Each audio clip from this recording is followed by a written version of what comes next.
Did you probably have no foggy clue what that? By the way, this is tear gas. In case you're curious what that drug is. That makes sense now. Yeah, that makes some sense now. So if you didn't remember tears, less air, more eating. That's parasympathetic division, right? Rest and digest.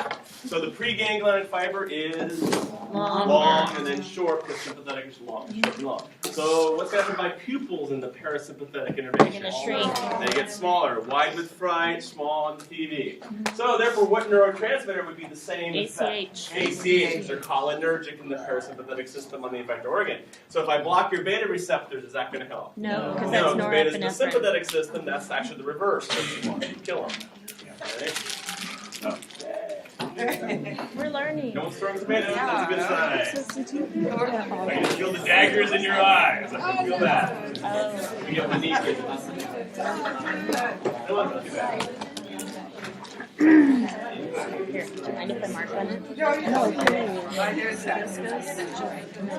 So this goes up, this goes down, so this dilates.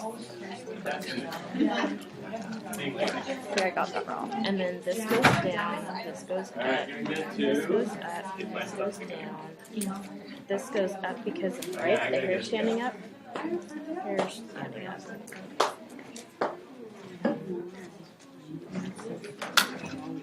And this is like normal, so I'm just put it down.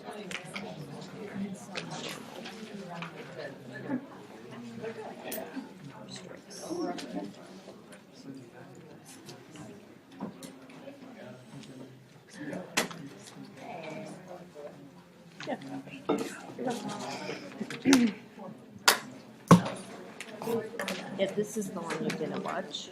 This one.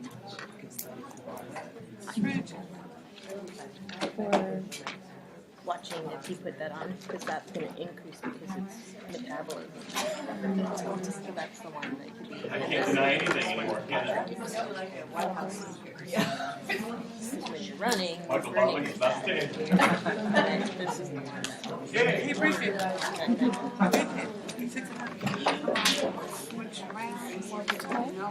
I know, I need to figure that one out. But so, Because that is confusing. it gets sometimes. I know. It's because of photo booth. If I figure out how to, I'll try to figure it out soon. Okay, so then we're doing my favorite topic, which is seeing, hearing, tasting, and all that. We're going to walk through the eyeball first. We did that already in lab, partly. Then we'll do ear and whatnot. So we're going to pretend you're trying to see me. We're going to list the things in order that your eyes would need to come in contact with. So from lab, what's the first thing you touch on an eyeball? Your You're going to cornea. fail the spit, all right? Hey! The cornea. Then the cornea sends it through a liquid. What's behind the cornea? Aqueous humor. The aqueous humor puts it right here, which is the pupil. Then we're going to hit something kind of hard. The lens. Remember, that was all in the front of the eye, that passageway, right? Now we're going to continue from the lens on. We're going to go through some goop in the back. Vitreous humor. Vitreous humor. The vitreous humor is going to hit back here, The retina. the retina. And that basically is the pathway into the eye to the retina. What's so special about the retina? What was in the retina? Photoreceptors or sensory tunic. And we'll talk more about those in a little bit. So what I've just drawn here is a good flow plan from seeing me to get to the lens, and then from the lens to the photoreceptors. Let's figure out why you have these parts. What's the cornea for? Protection. And there's some other reason you have it. The holes in the aqueous. Holes in the fluid. There's some other reason. Give you a hint. It's sort of like, this looks kind of like clear glass. And this is, what's something in the lab that has two lenses that you use every lab? And why do you have two lenses on a microscope? Magnification. So the cornea is called your coarse focus. It helps bend the light in some. And then the lens, therefore, would be what? Fine focus and magnification. So you have two sets of lenses, basically. You have one in coarse focus, the cornea, the one your contacts are on. And you have the lens, which job is to fine-tune that image. But then we got these fluids. Why in the world do you need fluid in your eye? Your microscope doesn't have any fluid. What does that What is it? Hold shape. Hold shape, that's true. But why else would you need it? So you could move it, move your.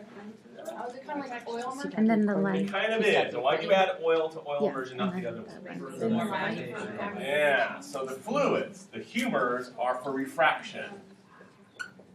And if you vaguely remember sometime in your past, refraction means to bend the light so it can go into the lens.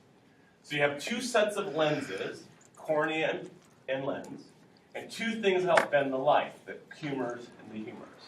And their job is to get that light to hit the retina and hit the photoreceptors. So let's talk about the photoreceptors. There were two kinds. What were the two kinds? Rods and. And we're going to spend lots of time on them. So we have rods and we have cones.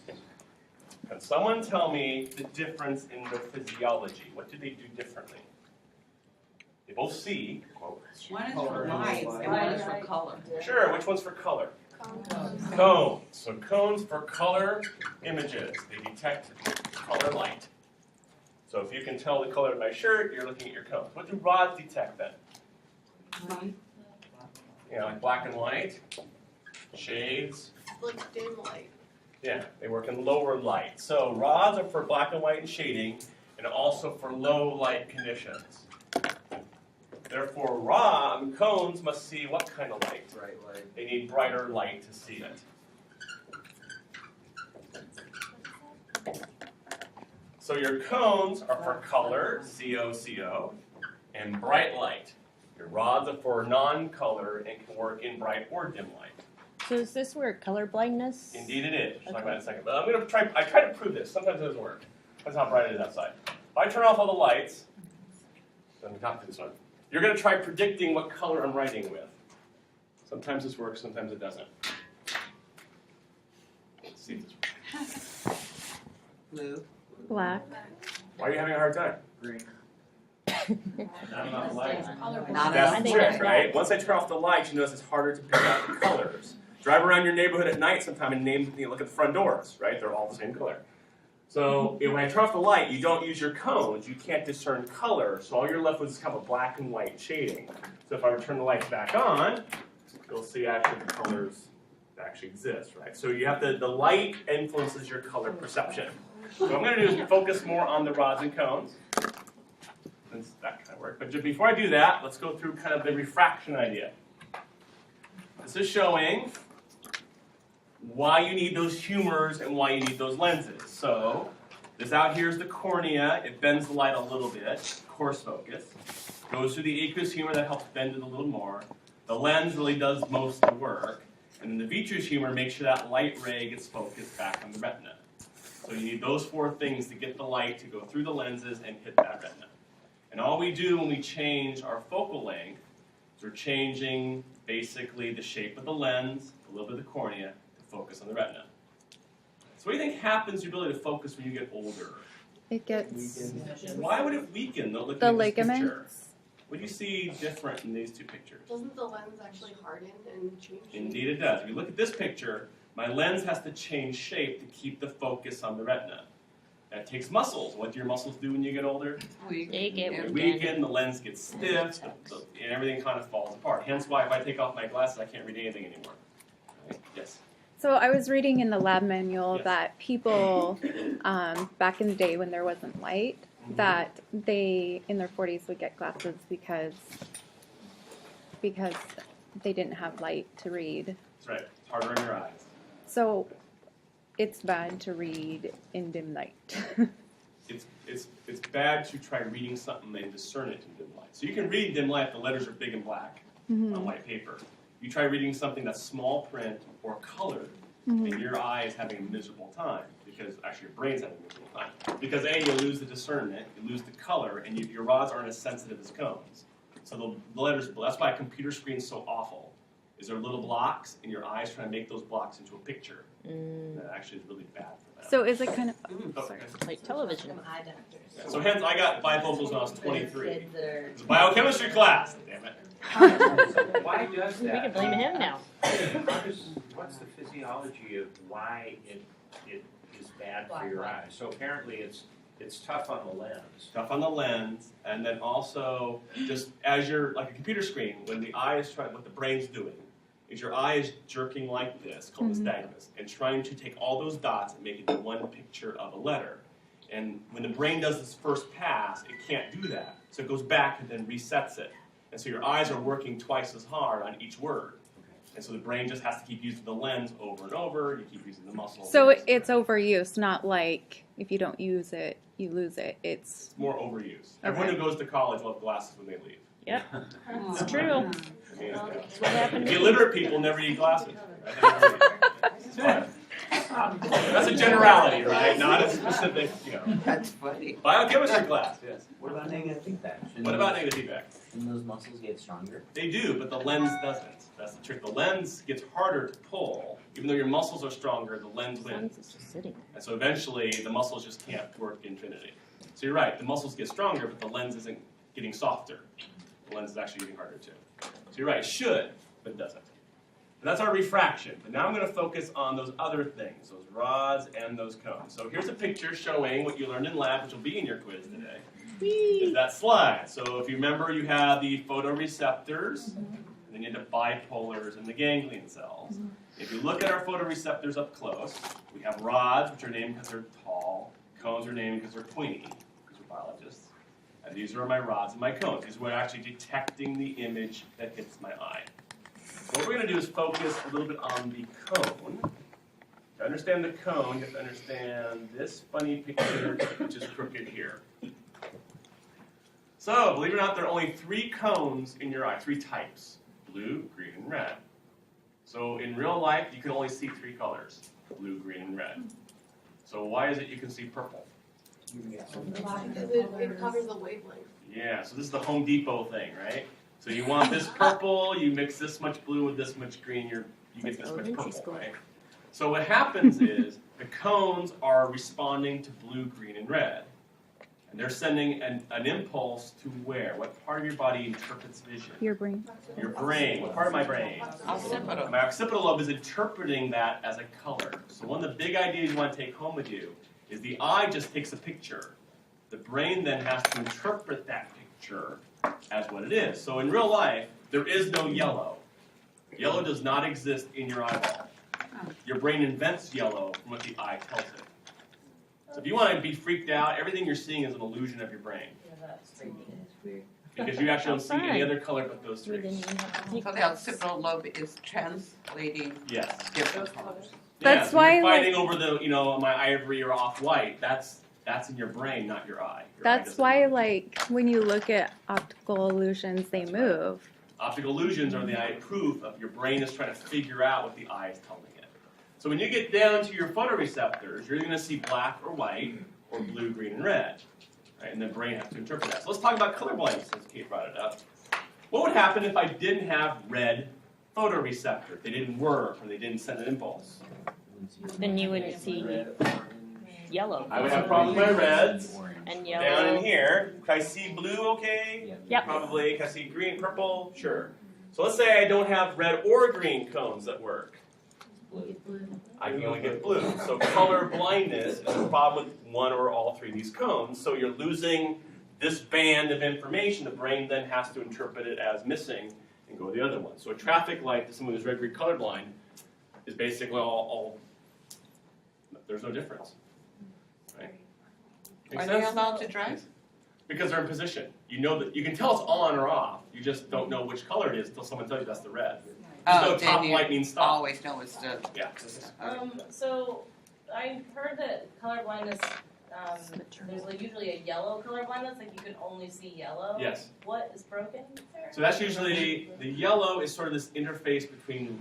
Most common ones are red color blindness. Okay. And so what happens is you lose your reds, you lose your oranges, but as you get further down, you're picking up a little of the green and a little of the blue to make quote the green and the yellow. So you've just lost red.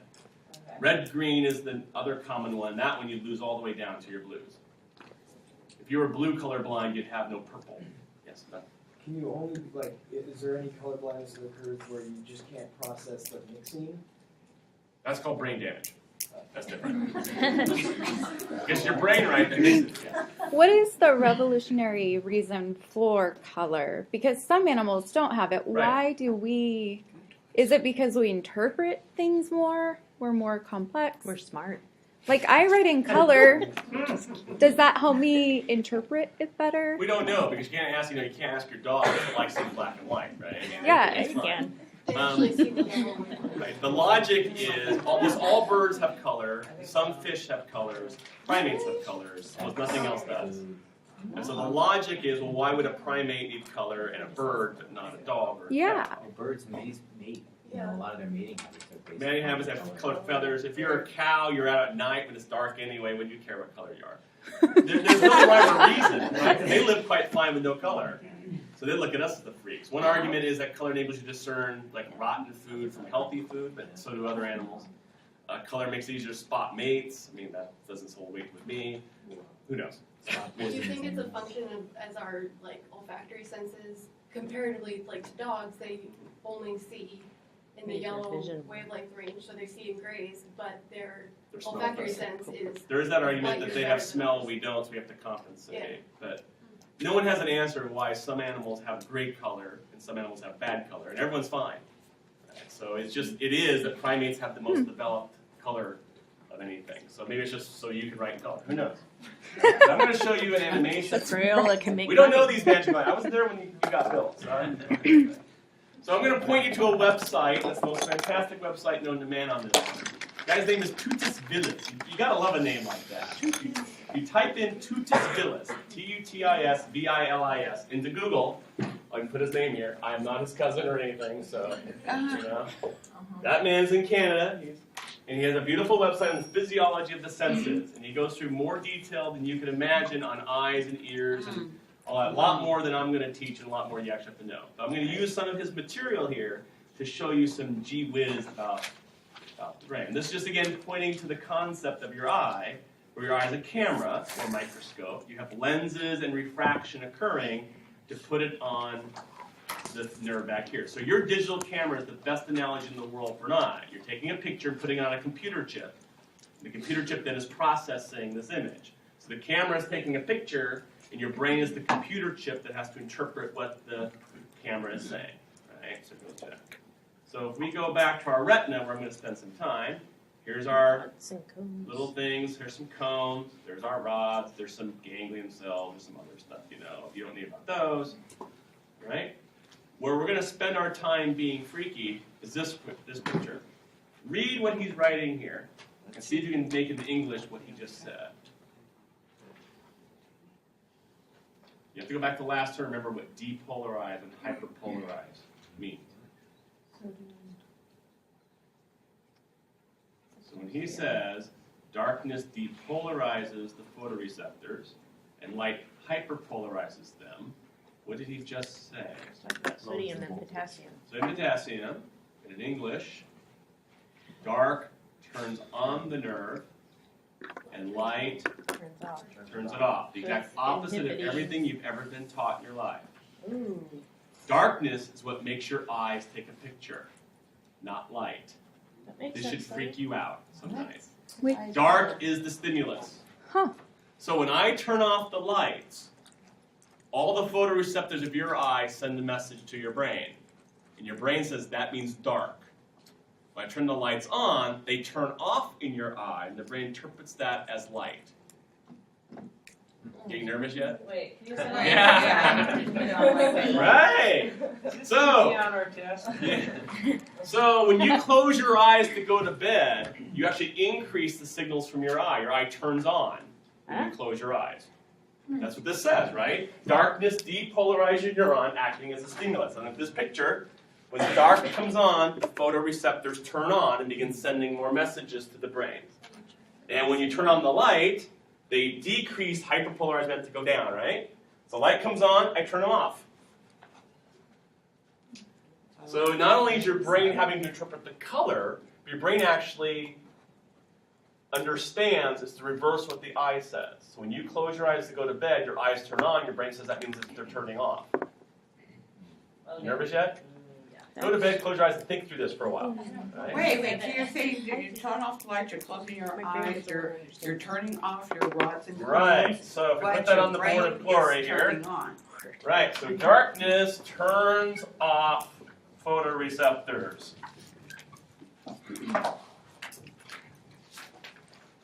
They decrease response when they're dark. I'm sorry. Yes, I'm sorry, dark turns on. Sorry. Yeah. I'm freaking myself out here. Yeah, so darkness turns them on and light turns them off. So when I turn on the full lights, your photoreceptors begin to shut off. And your brain interprets that then as a picture. You know this from the dark ages of cameras. You had your film, right? You sent it to the lab, and they gave you two things back. The picture and the what? Negative. This is where they got that concept of the negative. The more light that hits the film, the darker the image got. It was an opposite. The more light that hits your eye, the darker the eye turns in terms of photoreception. So your brain's inventing an image that's the negative of what you actually think you see. So when you're looking up at the sun, you get the spots? Yes, That that's kind of... different than this, but same idea. Okay. So if you're looking at my screen right there, you're actually seeing the opposite in your eye of what the screen is. Everything that's dark is light, everything that's light is dark. So why don't you see it reversed? Because your brain. Your brain then flips the image around, knowing that's the reverse colors and the reverse. So again, the idea is your brain invents the picture. The camera just takes it. The brain interprets it. Is that why it takes 3 days for your eyes or your brain to acclimate the image? Like if you're given, there was this experiment or something, they gave people glasses where they saw everything upside down. Yeah. And within 3 days it flipped back to Yes. the right way up. Yes. So that's a true experiment. So what they did long ago was they gave people glasses. This is in the 60s. Everyone did lots of stuff. that like moved your image around or whatever, and you had these awful migraines until the brain realized not to flip the image over. The brain learned to correct the image that the eye was sending to be proper. So let me make sure I understand that. Yeah, let's watch this. So darkness, yeah. So darkness is when you turn on the photoreceptors, so Yes. then you're seeing light. Yes. Okay. And then lightness is when you turn off the photoreceptors and you're seeing dark. Yes. Yes. Yeah. How is that possible? Like if you put a At least I got blanket yeses. over your head, it's dark. It's not light inside of it. Well, it's because your brain says it's dark. But it. Yes. But it is. It is because your brain knows it is. So this one is pretty When you much put the blanket brain over your head, your itself. eyes actually begin to increase their transmission of So this is the impulses. brain. Your brain says that means the blanket's on my head. Yeah, if you want to just have a beer and sit through this for now. Okay. That's kind of how this works. Oh wait, we're gonna do some more here. Because we're gonna take that idea and run with it with some biochemistry that you have to know. All right. Let me get a different color here. So let's start with that. Let's make some light hits my photoreceptors. So it's daytime, you're looking at me, whatever. What do the photoreceptors do when light hits them? They turn off. So they're going to shut down or reduce their depolarization. I'll be fancy about it. So my eyeball will start sending fewer signals to my brain because the light turns it off. That's going to cause a change in the chemical, which is out of ink. This reduction depolarization is going to increase a chemical called transducin. This is basically an enzyme. So I'm going to increase this chemical called transducin, which causes an increase in a chemical called PDE, which is another protein, phosphodiesterase. Right? And this is going to then increases the optic nerve's signals. Let's run through that again. So, my eye turns off, and that causes an increase in these chemicals, which increases my optic nerve's signaling. And what does my optic nerve do? Where does it go? To my brain to tell my brain what? I'm Turn seeing off. something. So even though my eye is turning off, my brain is getting more signal. So again, darkness makes this turn off and all that. So it's backwards. The eye turns off, but the brain makes it a positive image. Right? Freaky? Is that why we blink? No, that. It could be why. You have to ask your brain. I don't know. My brain doesn't talk to me. Yes. Can you read what you wrote? Sorry, I Yes. can't see that. So reducing these increases transducin, which increases PD. What's the word next to that? Enzyme. Transducin. Enzyme. Which increases PDE, which increases the brain. Optic nerves. So what is the enzyme doing? The enzyme is a catalyst, right? Yes. So this, to be honest, this catalyzes this, and this catalyzes the optic nerve Okay. ability. So this basically turns on that. In a nutshell. What is the PDE? Phosphodiesterase. It's just another enzyme that's active in the nerve system. Yes. So we know if an infant is not exposed to light for a certain amount of time, Yes. they'll be blind. Yes. And that's because This system will never come on. So part of the wiring of your eye is based upon the images your eye gets, and the brain doesn't interpret that. So here, if you blindfolded a baby, the brain would never learn how to interpret the colors and everything, so you'd be blind physiologically, not functionally. Your eyes would work fine, but the brain would have no idea how to interpret the information. You need light, you need all these chemicals, you need exposure. The PDE, it's so the PDE is like a neurotransmitter? Yes. Okay. Right? So there is this philosophical construct, just to really bog your mind. Does yellow exist unless you're told what it is? Sodium. Right? Because it doesn't exist in your eye, and your brain has to learn what yellow is. So But there's you this thought that parents are actually what taught you. Is your yellow the same as my yellow? I don't know. But don't we know that yellow exists like from a physics standpoint? For physics, we know the wavelength exists, but we don't know if your brain actually sees yellow when the wavelength is there. You're just told that's yellow. So yeah. That's what I was gonna ask, is like, because if the eye is essentially interpreting, it's like squidging these multiple wavelengths down to one color, is it your brain that's then receiving the signal of the nuances of the wavelength? But I guess we don't know. We have to cut out your brain and see. So that kind of go with the idea that a rose is still a rose. A rose would smell just as sweet if it was called something else. Would You it? know, well, yeah, well, a rose would smell. But my point being, wait a Oh, minute. but manure would it really be as good? Right. No, but if you were told that orange was magenta, it would be magenta. Right. So that's. So again, one of these things you can stay at home and worry about is that, again, your brain is interpreting information, and then that's what you're seeing. So here's this little, here's the backup one here. Oh, I went too far. Is this on your website, or you just want us to Google it? Sorry? Tutis, is Tutis on your website, or just Google I think he is not on my website. Let me go through a little bit here. Oh, back there. So here's his little example. So he dims the light and notice you can't read, right? So tell me which photoreceptor he's talking about there. The cones and the rods. So let's go through. Kind of weird, I have to go this way. And here's something important for your lab is this concept here, that the cones and rods are not evenly spaced in your eye. So let's look at this and see what he's saying. Where are all the cones at in your eye? In the retina. Well, yeah, they're all in the retina, but where in the retina? In the center. In the center. So if we go back over here and learn about our cones, they are in the center of the retina, primarily. So they are in the retina, but they're in the center of it. So remind me from lab what that was. The center of your retina. Fovea. Fovea centralis or macula tea. That's what they're talking about. So if you look, this little depression, the fovea, is where all your cones are, basically there. As you spread out, you have the rods. So where are the rods located? Maybe the peripheral. Right, on the edge, or the edges or periphery of retina. So they're both still in the retina, they're both doing their job, but they're different locations. So if you want to look at something and get the full color, the best vision, where should you look? In the center or the edge of your eye? When you're reading, where should you look?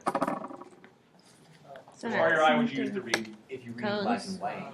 Let's say we're reading color picture, or Home Depot. Cones. Right, so you want your cones. So the idea is the center of your eye would be your best vision, because there's also a difference in their acuity. Cones have good acuity.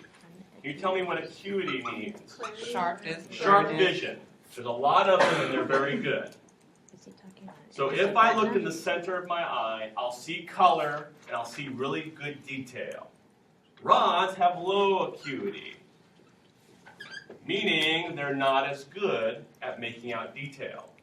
You know that by looking in your peripheral vision. You know something's there, but you just don't know what it is.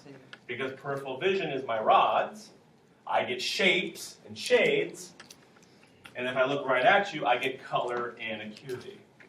So what we're going to do is play with that idea here of using the rods and the cones. So let's do that. So, as he says, look, cones are less sensitive to light, meaning they don't like dim stuff. Right? So periphery has poor acuity. Right? And this is a concept that you'll hear Saladin talks about for 2 pages, but it's an easy idea to understand. And that is this idea of convergence. I'm never going to ask you that word. Okay. What this is showing is, on the right you have your cones, on your left you have your rods. Count the cones. How many cones does it take to go to my brain in this picture? 2. So for every 2 cones in this diagram, I'm going to send a neuron up toward my brain. So 2 pixels per image, basically, is what it's saying.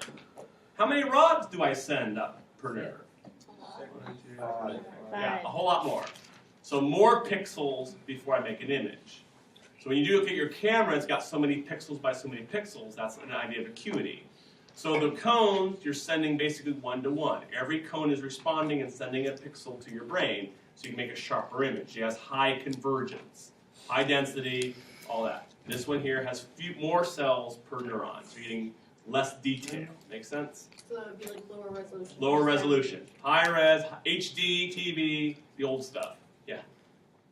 Does this relate to depth of field stuff also? Like Yes, the ability to partially. Pull it out? That's right. Okay. That's partly a combination of this. So basically you need more rods than cones? You have more cones than rods in the center, but the cones are wired closer together, if you could say. They're denser. So this is what the idea is. This will also freak you out. When it's daytime and you're reading your book or whatever, this is actually what your eye sees. The only place you can make out letters on a page, they're colored, is in the very center. The rods on the periphery just see shades. On a dark night, this is what you'd see. Why don't you see anything in the center? Because that's where all the cones are. So the cones are, and cones can't see in the dark. So why don't you see this at night? Why don't I have a big spot in the middle of my vision? Your brain turned off. Your brain compensates. If you watch your eyes are constantly moving a little bit. That's the brain's way to try to fill in the hole. So another creep out moment at night. You actually don't see anything in the center of your vision. Your brain invents a picture that it thinks should go there. You don't exist. My brain thinks you exist. Think through that one for a while. Right? So what the brain has to do is take the color picture from the center, the black and white pictures from the edge, the clean detail from the center, the bad detail from the edge, and make one picture out of it for your brain, for your eye, for your vision. Wow. So your occipital lobe has to do a lot of processing to make this turn into this, so you can see. No wonder it's in the back. That's why it's in the back. So we'll keep going with this idea just to creep you out some more, right? So that's your receptive field and all that. So he goes through that. Let me show you this. What's that? Fortunately, you can't just scroll ahead in here. You gotta kind of zip along. Oh yeah, this is the freak out moment. On the left is what you think you see. The thing on the right is actually what the brain gets. That's what's going up your optic nerve is the thing on the right. Why is it I see the thing I think on the left and not the thing on the right? The visual cortex. The brain is smart. The brain is very smart, right? So let's look at what the difference is. It's hard to see in the picture. The only place there's yellow is right here. Because only my cones see color. So all this yellow taxi is only in the center of my field of view. The rods see black and white, so I get black and white as I go out. Notice the detail is lost at the periphery. This is what my eye sent back to my brain. And my brain then interprets that as this. Magic, yes. So, I mean, basically your brain sees that color, and because there's nothing to interrupt where that color would go, you paint everything else that color until you see like a Basically, yes. And what your brain would do is tell your eye to scan the taxi, and the brain, quote, remembers what the color lines were and then fills them in after the scan. Cool, huh? How do we know that? How do we know that? I don't know. Prove it. Yeah, you can't prove it. So again, take-home message. Your brain is what actually sees. The eye's just sending a picture. That's the main idea of this one. So some night, when you're looking at your textbook, just appreciate that actually this is what you see. Your brain is doing everything it can to fill in the details that aren't really there. Yes? So like new phones or new cameras can have like that peripheral function where you can take a shot like in 6 different places of like a circumference and then it'll put it together as Okay. one image. Is that essentially Yeah. what the eye is doing? What your eye is doing is basically that. Your eye is scanning and then it's sending all pictures together. back to the brain then clumps them together. Well, you know that. How many eyes do you have? 4. How many pictures do you see in front of you? Yeah. 1. Think about it. The brain has 2 different pictures, 2 cameras taking entirely different pictures. They superimpose it and make one. So your brain has to do multiple shots into one image, just like a camera would. What's that called? Panorama. Whatever. Panorama. So like owls can look in different, or like lizards, other predators. can look in Chameleons. different- We think. Yeah, they can look in different. So is their brain just like split in half? No, their brain just makes more pictures. Right. So they would actually see one image of 360 degrees instead of 180. So do again this concept. So your cones and rods are sending these images back, and the brain then has to constitute them. Yes. So would someone with damage, the occipital lobe, see something more closely to what's actually being transmitted? We don't know because it's all in their brain. But if I damage our occipital lobe, I could see the wrong color. I could see multiple colors. I could see multiple shapes. I could see double image. All that stuff's affecting the computer's ability to make the single image. I can see it upside down. I can see it missing a part. Right? Let me show you, since you mentioned that, let me show you a picture that you have to know, or at least you have to understand. And this is one of these weird routing things. Where'd I put it? Here it is. Okay. This picture is in your book ad nauseum. Saladin does it, I think, by Ace. Your lab manual does it once. This is one of these bothersome pictures. What this is trying to show is where my eyes are looking. Here's my eyeball. This is my optic nerve coming out of my eye. This is that big thing underneath your brain, the optic chiasma, that crisscross of number 2. And then the optic tracts, which are the wires going back to my occipital lobe back here. If you're looking under someone's brain, right? Eyeballs, chiasma, tracts. What you're supposed to do is look at the wires coming out of the eye. Look at the optic nerve. And what do you notice right here? They split. Each optic nerve basically splits in 2. And they cross over. They cross over. Hence, chiasma means to cross.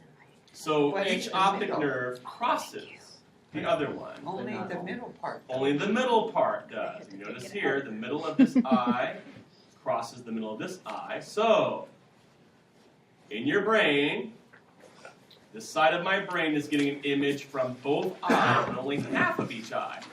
The outside of this eye and the inside of this eye. This side of my brain is getting a message from the outside of this eye and the inside of this eye. What happens if you close one eye? You still have like a full image.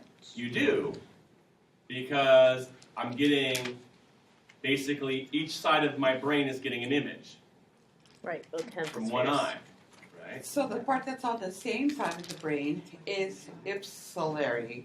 So what do you call the part that's crossing? Contralateral. Okay, that's what I thought. So here's where, as nursing professionals, life gets complex. Let's say I break your optic nerve from one eye. I chop that right now. Nice. Okay. You can see from the other eye, right? And you see a complete image because both sides of my eyeball are sending a message to my brain, right? I just wouldn't see from the other eye. Here's the problem. What would happen if I broke your optic tract after the chiasma? What would the patient see? There'd be no message. from one eye. Half from one eye and half from the other eye. So you wouldn't see anything from the periphery of this eye or the medial of this eye. So if you look this way, you'd have an image, and when you cross center line, it'd go black in both eyes. Because after the chiasma, it's half of each eye goes to each side. It So goes in black. nursing or optometry, If your whole eye is bad, it's your nerve. If half of each eye is bad, it's the tract, because it's after they cross together. Makes sense? And because both your eyes work, you don't notice this weird chiasma thing. But you have half of each eye goes to each side of your brain. Again, I don't know why, that's just the way the brain is wired, that half of each eye ends up in each occipital lobe. So this is what Saladin calls the optic chiasma. So doesn't the brain fill in the gaps too? It's supposed to. Yeah. Yeah. Huh. So again, your brain is filling in gaps from half from each eye. Picked that yet? So it goes to each side of the occipital hemispheres. Yes. So when you go to your optometrist, they have to memorize this little picture so they understand what's wrong with you. Well, I hope they did well in school. You hope they do. Well, they got C's. C's Thanks. get degrees. Great. That makes me feel so much better. All right. So no can eyeball. So I wish I could give you some magical understanding of how the brain does all this, but I don't know. No one's ever told me the answer. But the eye basically sends half picture to each side of the brain in the opposite of the light level in possibly the wrong color, and the brain then figures out. So one of the major things we should know is that if you cut up there at the top, you're cutting the nerve, which is going to absolutely cause blindness. Whereas if you cut down here at the tracts, you will still get partial vision. You have half blindness in each eye. Hemi blindness in each eye. Half blindness in each eye. And half in each eye. Okay. So the optic tract is where half blindness occurs? Yes. In each eye. Each eye. And then above that in the nerve, it's only blindness in one eye. And if you were to slice down the chiasma, you'd have no If I sliced here, then I'd do the same as cutting it here. You'd lose half. We're color You can see blindness the or periphery. blindness? Yeah. In this case, you lose the middle of both eyes. So it sounds So sometime before your exam next week, find this picture and try to pretend if I'm in the outside of this eye, where do I go? On the inside of this eye, where do I go? If I cut here, where do I go? I got there. So I can't teach anybody, just showing you the picture and say round it out in your head. You didn't mention anything about the radiation part, No, so just don't worry about I'm that. not too worried about the radiation. Okay. They're cool, but you can read it. Okay, and vision as best as I can shove it to you. And like the picture in the lab manual Yes. is more complex. It is, because it's just a particular eye. Yeah. And Yeah, you it can shows find it all on these things of where each thing is going for the lecture. For lecture, I'm not too worried by that. But for lab, we need to. I'm not too worried about that either. Yes. So can you repeat again what happens to the eye when it's at the optic nerve and then down at the optic tract?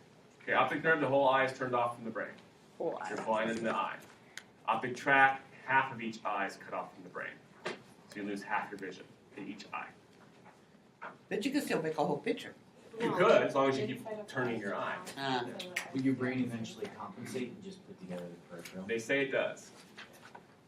But we don't know that, right? And what you're seeing is what you're seeing. The optic nerve damage is the more severe. Yes, because that means the whole eye is not the brain.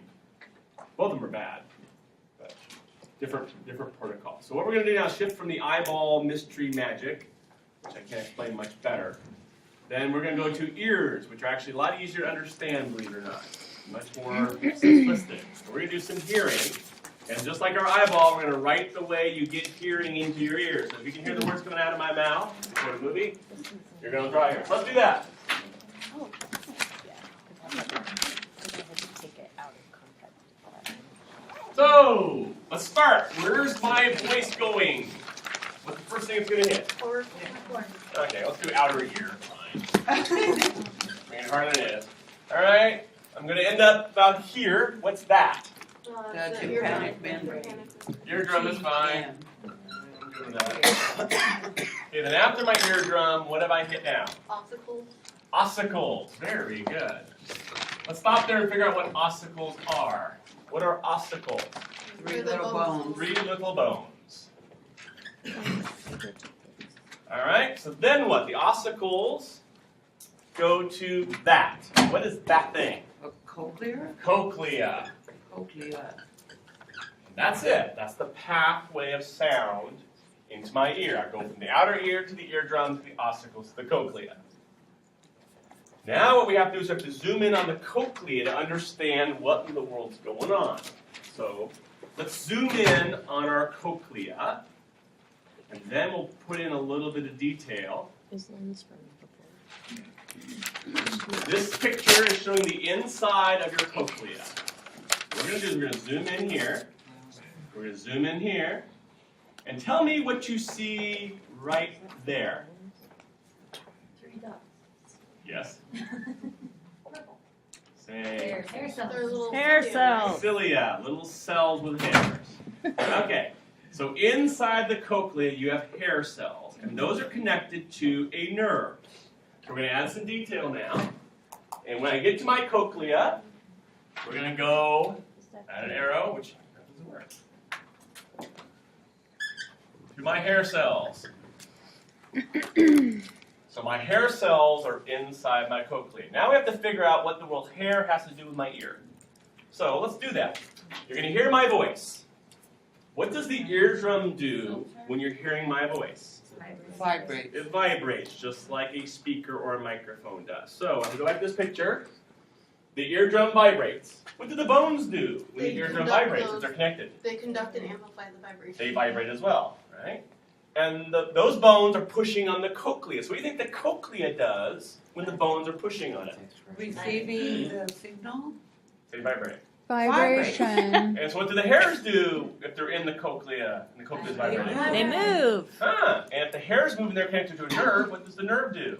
Fire. Does a signal. It- So it when I begins to active vibrate this to potential. vibrate that to vibrate Pores? those, I'm going to send a signal to my brain. Boom. So all you're doing is vibrating hairs. So we call these mechanoreceptors. In English, I'm picking up mechanical vibration. So your ear is basically a vibration detector. That's its job, is to detect vibration via the eardrum, via the bone, via the cochlea, via the hair cells. So what we're going to do is zoom in on how that actually gets going. Let me by showing you this picture here. To understand how the hairs get vibrated, to understand what's inside the cochlea. This is showing my cochlea. They just unwound it. And if you notice this blue stuff, what do you think that blue is? It's fluid. So here's my ossicle right there, my bone. And there's fluid inside the cochlea. So what does fluid do when you hit it? Jiggles, it vibrates, right? Makes a wave. So when my eardrum is vibrating and vibrating the bones are vibrating the fluid inside the cochlea. And that fluid is going to hit these guys right here, and therefore they're going to do what to fluid? They're going to move. They're going to bend or move and connect to my brain. So the whole way your ear is hearing is by basically making fluid move in your ear. And the trick for that is, well, how can I hear things? Let me show you a picture. Remember where I put it. There it is. And that is the different areas of your cochlea vibrate at different frequencies. So, like a piano keyboard, some parts of the cochlea vibrate at low frequency, some vibrate at high frequency. And there's different hair cells at each spot. So if you're hearing my voice, I don't know where my voice is, but let's say it's here, hypothetically. These hairs here are vibrating, telling your brain you're hearing my voice. Your brain interprets that as my voice. If I'm doing this, that's down here. If I'm doing this, that's up here. And so each hair is vibrating to a different sound, and the brain interprets those hairs as what you're hearing. Make sense? Which part of your brain would have to interpret the ear? Temporal lobe, right? You're hearing. So the temporal lobe takes these hair cells, all their signals, and interprets that as what you're hearing. So again, your ear just records the sound. Your brain has to interpret the sound as what you're hearing, my voice. So, so you're saying that there are little hair Yep. things, and Yep. that at the different places they Yep. are along the cochlear Yep. is going to tell you if you're hearing a Yep. lower or high pitch. Yep. All right. So let me show you an animation of that. Just to drive home that I'm not making this up much. Well, you can argue we're making all this up. I have no idea how's your brain seeing it? Why am I making this up? At some point, someone did just make this up. Let me show you the animation, courtesy McGraw-Hill. Sound cause it to vibrate? Eardrum. Vibration of the tympanic membrane causes the three bones of the middle ear to vibrate. Ossicles. The footplate of the stapes vibrates in the oval window. Cochlea. Vibration of the footplate causes displacement of the basilar membrane. So in English, that's the fluid in the cochlea, that's the snail shell looking thing. And when I hit it with the bones, I'm going to vibrate that fluid. That's going to flex these little membranes in there called the basilar membranes. Think of like a water balloon. Right? So I'm punching on that fluid. The fluid's vibrating that balloon, and buried in those membranes are those little hairs, and those hairs are picking up that vibration. Is there a special kind of fluid? It's called endolymph. It's basically plasma without the blood. It's salt water. Short wavelengths from high-pitched sounds cause displacement of the basilar membrane near the oval window. This movement is detected by hair cells of the spiral organ. Long wavelengths from low-pitched sounds cause displacement of the basilar membrane far from the oval window. Again, this movement is detected by hair cells of the spiral organ. So they have to go further out. Okay, so in English, some sounds are here, some sounds there. If you're listening to a symphony, there's sounds all over the place. And each hair cell's picking up that vibration to tell your brain that frequency, that time. Yes? So then when you lose hearing, Yes. like either through age or damage, Uh-huh. is it that you're, like, what goes wrong? Is it the hair cells that are no longer... The most common one is the hair cells. Okay. So let's do that little math. Let's say you're going down the freeway, like this morning, and here's some guy's bass in his car. Ba-boom, ba-boom, ba-boom, 10 miles an hour. Right? Let's think about it. Yeah. That's making this eardrum vibrate really far, which makes the bones push really hard, which really wails on the snail, the cochlea. So what's that fluid going to do if you really hit it? Move fast.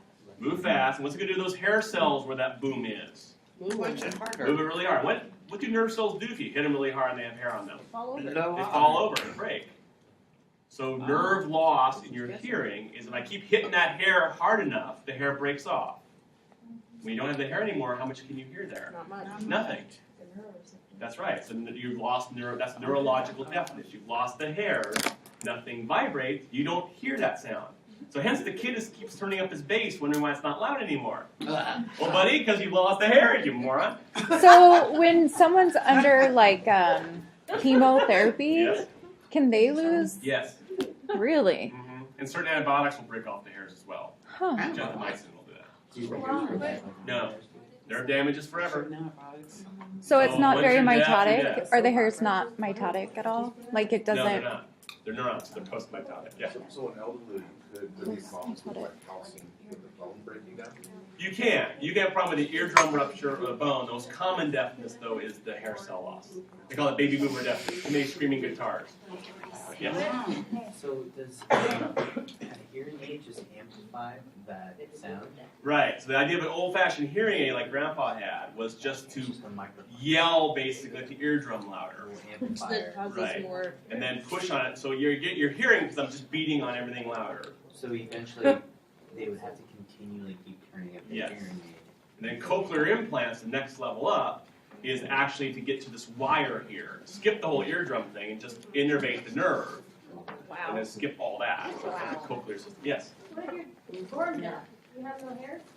There are those people. Most common form of being born deaf is something wrong with the vestibulocochlear nerve. So you can't get it to your brain. Or there are some genetic things with the eardrum and whatnot.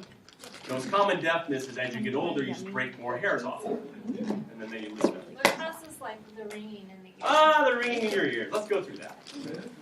The ringing in your ears is either a random wave through the cochlea, so something made the bones jitter, or the hair cells are irritated and sending messages at random to your brain. Your brain trips into static. So hence, when you go to a rock concert, the next day that funny bzzz all day long. I've never done that. That's because your hair cells got injured and they're misfiring to the brain. The brain then interprets that as noise, which is static, tinnitus. So, like, we go to a loud rock concert, Yep. and for a few days, our hearing seems lessened. Yep. But it seems like it comes back. Yes. So it can't, like, is that because the hairs got, like, really knocked over? Yes, and but come they didn't back get up? broken. So it's like the spinal cord. You can bruise it. You can bruise your spine, don't cut your spine. Same logic. So you can damage the hairs, but you don't want to knock the hairs off. So what happens with the ruptured eardrum? then what happens is this doesn't vibrate. Mm-hmm. Therefore, no sound gets to your ear. So it's like blowing your speaker out. So if this doesn't vibrate, nothing gets to the hairs. But it will repair itself. They're small. They're big, they won't. Okay. Make sense? So basically, you're vibrating a drum to vibrate a bone, to vibrate fluid, to vibrate a hair. That's the logic of hearing. So as long as I get vibration to my ear, my brain should interpret that as my sound. Make sense? Uh-huh. All right. How do you say, what is the word for the reading ear? Tinnitus. Tinnitus? Or tinnitus. Okay, so if you understood that, get out your packet of pain. We're going to do a little case study dealing with ears. On page 14. Now I'm going to put it on the screen. We're going to walk through it somewhat together. As soon as I figure out where I stopped it. Yeah, 14. 14. Yeah, I'll put it on the screen. Oh.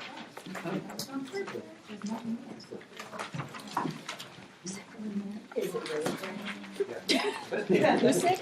Well, I have the flu. Oh, and I date me. Well, 15, I guess. No, it's like I'm 14 blank? over it, but my poor. Yeah, 15 then, blank, non-blank page. My poor sister. Sorry, mine's on. My sister and her baby. So you're going to find this case study here on case number 1 with Joanne. So we're going to walk through this partly together, then we'll partly let you, work on it. So, to summarize, we got Joanne, her little baby Michael, something goes wrong at daycare, okay, and they said, okay, blah, blah, blah, blah, blah, you have all sorts of problems with your ear, all right? So, let's figure out what that is. What could be infected to give Michael what they call an ear infection? What organs are infected when you have an ear infection? Let's go back to our picture of my ear and see if we can figure out what things could be infected. So, what things might be infected, you think? The eardrum. Could be an eardrum. Cochlea. Could be the cochlea. The middle ear. Could be the middle ear, so this area where the bones are. Be the nasal. Right. So, which of those, let's see, the official name for ear infection is otitis media, meaning middle ear. So the actual answer for ear infection is use this middle cavity where the ossicles are. That's called your middle ear. So somebody's living in there chewing on your ear. Nice. That's the otitis media, the middle ear cavity or middle ear, media ear. So normally when you have an ear infection as a baby, it's between the eardrum and the cochlea. It's in this space here where the bones are, middle ear. Make sense? So, yes? Is that the auditory tube? Is that what drains to the sinuses? Yes, which we're going to get to next. Hold that thought. Okay, so now we got to figure out the next question.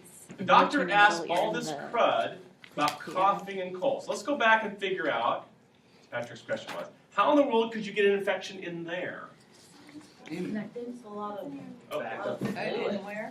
Let's figure out. So how could you get an infection here? You got an eardrum here and a snail over there. How in the world could something get in there?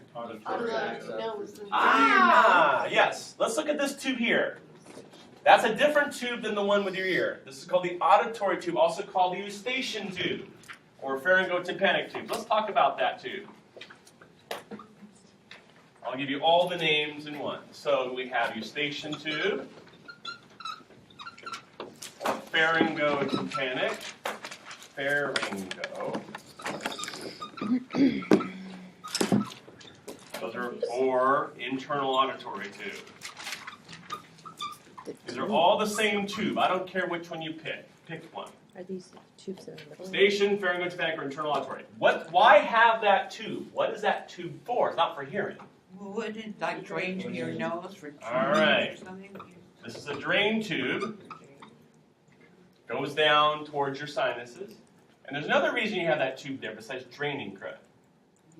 And this is because when you got in an airplane, your mom told you to do something. Oh, equally. On your nose. Pressure. Right, pressure. Let's look at our eardrum. The eardrum's a membrane in this tube. If the pressure outside your ear were to increase and not inside your ear, where would the eardrum go? It get pushed in. If the pressure was to go back, it'd bow out. Well, I don't want my eardrum to bow in or out, so I have to equalize the pressure, and I'm going to use my eustachian tube. Every time you chew or yawn or move your mouth, that opens and allows a pressure relief system. It allows the pressure to equalize between the outside and the inside. So when they're checking your ear to see Yes. if you can hear, don't they blow air into the station too? That's how they check it. If you can't blow air in, it means there's pressure behind it. Oh. Because there's supposed to be a deflection of your eardrum. Mm-hmm. And likewise, if they can't pull air on it, then there's not enough pressure. So the goal of that new station tube is not only to drain my ear area, but also to allow the pressure to equalize. And where does that come out? No. About in here, right? Remember your throat? The pharyngeal connected. So, what lives in your throat? Give me some things that live down in your Bacteria. mouth. Bacteria. So the most common misconception people have is that you get ear infections from the outside. No! Things don't crawl in here, they crawl up from here. If I can crawl up that tube, I live in here. So things come up your throat to infect your ear, or down from your sinuses. Make sense? That's why the doctor's worried about the middle ear, because that's where things are. So, what do colds and flus have to do with an ear infection? There's a source. You get something in your throat, it then crawls up to your ear. Right?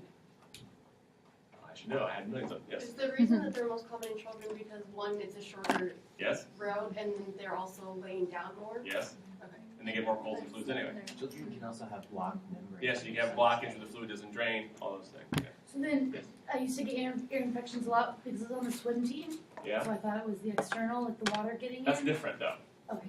Yeah, so what happens swimmer's ear is you get infection on the eardrum, or just next to it. That's not the one coming up your throat. You can have them together. Right? Is it from the chemicals or the bacteria? It's basically from the water buildup. What happens, the water buildup.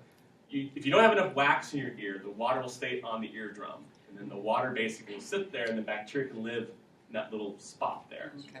You start getting infection. So let's do number 2. So we did that. Coughs and colds lead to ear infections with bacteria in the throat. Make sense? Number 3, why ask about bottle or breastfed? Yes, Because like using the mouth would clear the pressure, or partially. It's the mother's antibodies. Antibodies would help. And also because bottle in the mouth, you risk more having bacteria on it versus. True. That's not really where the discussion's going now. It's- Okay, let's try it. Next time you suck something from a bottle, you have to suck, right? So you give a baby Do that. Give a baby a pacifier. Yeah. So actually, every time you suck, right, you draw stuff up your throat. Hyperhackapalugi, am I the only one there who still does that? Right? So if a baby has to suck on a bottle, that causes stuff to come up the throat, including what? Bacteria.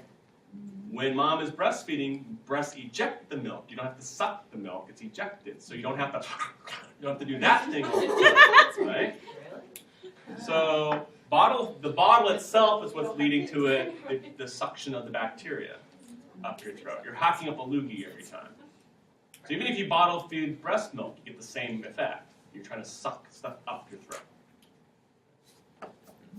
Make sense? So again, it's a pressure difference in the ear. Number 4, smoking. What does smoking do with ear infections? This isn't the baby smoking, right? This is the parent. Next time you walk in a bar, that's what I do. Tell me what that blue smoke does to your sinuses. Kills them. Makes you snotty, right? Full of phlegm. Where does phlegm hang out? In your sinuses, which are where?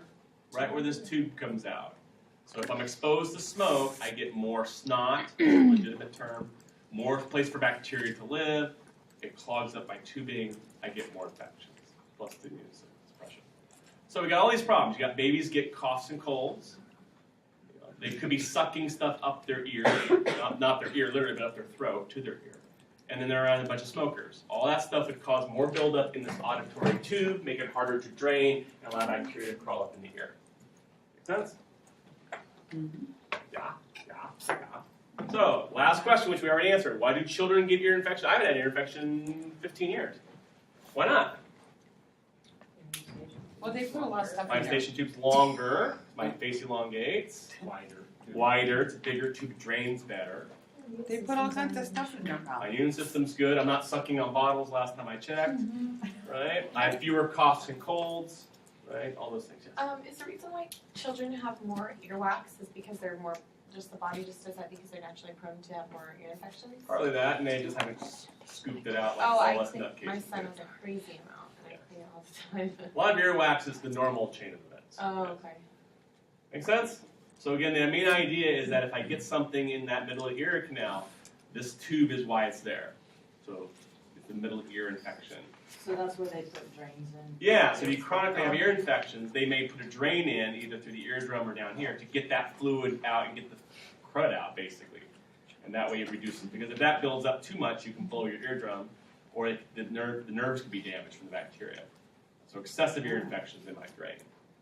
But normally, every time you chew, that drain should open and close. Like in a plane. Can there be, so when someone says, when they're referencing a middle ear infection, can that actually also include the incision tube?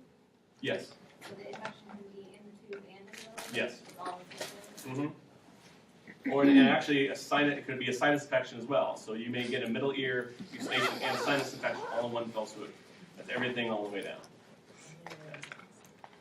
What's the antibiotic that you said can cause? I think it's gentamicin, I think. But I'll look it up. Gentamicin, G-N-T-A, I think. Don't quote me on that. I think it's gentamicin. I think it is. That sounds familiar. So okay at how we hear. So basically, vibrating nerves. What we're going to do now, we're going to look at this other part of the ear. We were talking about the cochlea, but then I've been ignoring these three things up here. These funny-looking canals. So I'm going to show you these canals. We're going to do something different than hearing. First, I'm going to show you a picture. So in the cochlea, the hearing part, that's the snail. That's over here. We're going to be talking about all this stuff over here, the opposite side of the snail. Okay? So there's two groups of things. There's these big tubes over here, and there's these funny-looking things in here. And they have two different jobs. So we're going to go through their jobs one at a time by learning about our equilibrium, which is where we're going now.